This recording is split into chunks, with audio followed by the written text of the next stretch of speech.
या निवडणुकीनंतर महाराष्ट्रातले काही दुकानं बंद होणार आहेत.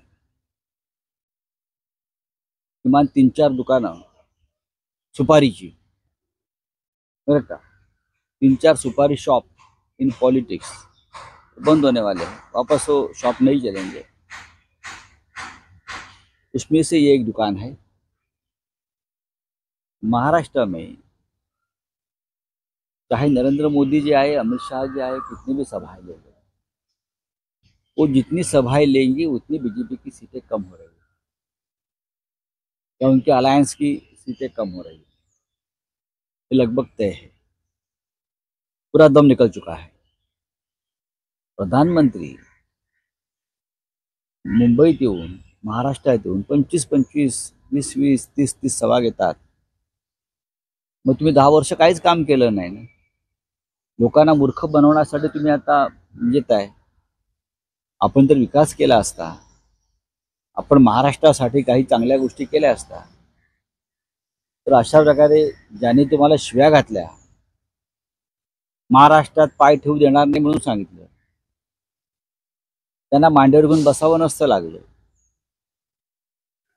म्हणजे त्यांच्या मांडीला मांडी लावून बसतायत, ते स्वतःला महाराष्ट्राचे स्वाभिमानी वगैरे म्हणतायत आणि त्यासाठी आपला पक्ष स्थापन केला असं म्हणतायत. ते महाराष्ट्राच्या शत्रूंच्या बरोबर व्यासपीठावर बसतात आणि त्यांच्यावरती आज कौतुकाची फुलं उधळणार. हे चित्र महाराष्ट्राला एकदा ह्याची देही ह्याची डोळा पाहू द्या. म्हणून म्हटलं की या निवडणुकीनंतर काही सुपारीची दुकानं बंद होणार, ती कायमची बंद होणार. संजय राऊतांचं असं आहे की आपल्याला आठवत असेल तर शिवसेनेचे म्हणजे उबाटाचे नेते श्रीयुत पेंगविन साहेब हे असं म्हणाले होते की मी संपलेल्या पक्षावर बोलत नाही.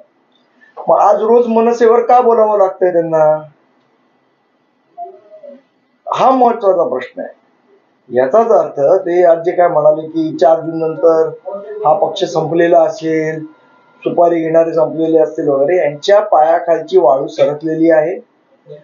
ज्या दिवशीपासून राजसाहेबांनी बिनशर्त पाठिंबा दिला तेव्हापासून संजय राऊत हे पिसाळलेले आहेत आणि त्यामुळे ते वाटेल ती वक्तव्य करतायत. मी तुम्हाला दुसरं भवितव्य सांगतो. 4 जून नंतर या संजय राऊतांनी शरद पवार साहेबांकडनं सुपारी घेतली आहे उबाटा संपवायची, ते संजय राऊत सामनामध्ये संपादकच काय पण कारकून म्हणून पण त्यांची नोकरी शिल्लक राहणार नाहीये.